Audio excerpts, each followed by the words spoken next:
Colleague, Co-President Nigel Farage, Freedom and Democracy. Mr. Chairman, thank you. I've often asked myself the question, why would a successful country that's enjoyed 1,000 years of independence give up its right of self-government to the unelected non-entities that we see sitting before us this morning?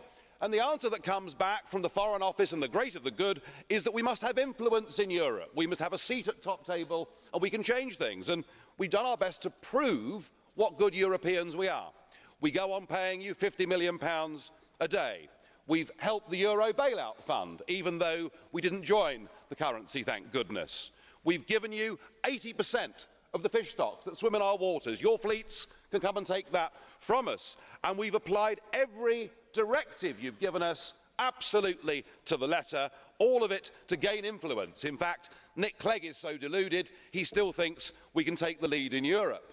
When a British Prime Minister goes to a summit with a very modest proposal to protect a uniquely important British industry, a snarling President Sarkozy tells him where to go, with German approval, of course, and we find ourselves without a friend in the room, some influence.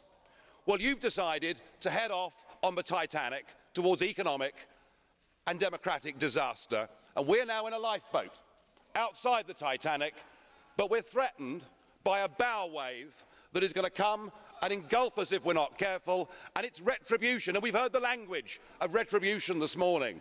Financial markets legislation is going to be imposed upon Britain, and we will have no influence whatsoever over any of it. Something changed, though, on Friday.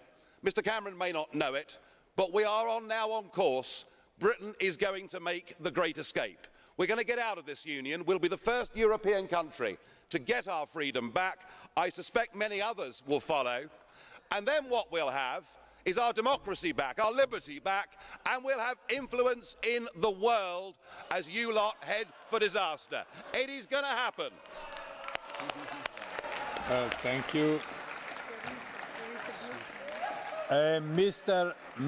President Farage, blue card to you, yeah? Colleague Smith, blue card.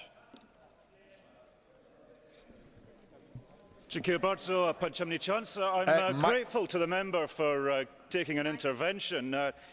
Given that the actions, the very selfish actions of Prime Minister David Cameron in uniquely achieving nothing for the 1 square mile of the 86,000 square miles of the United Kingdom, has achieved nothing but actually undermined the 26 other member states trying to solve this crisis.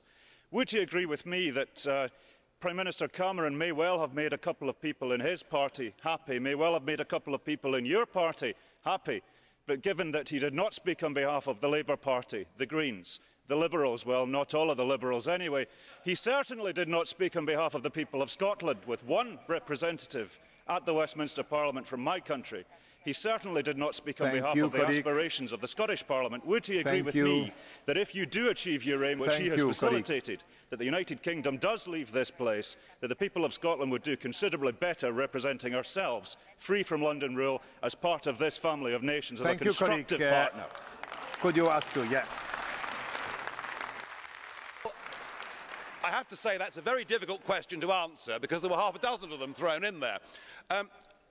But David Cameron did what he had to do. He was forced into an impossible position. But you're right.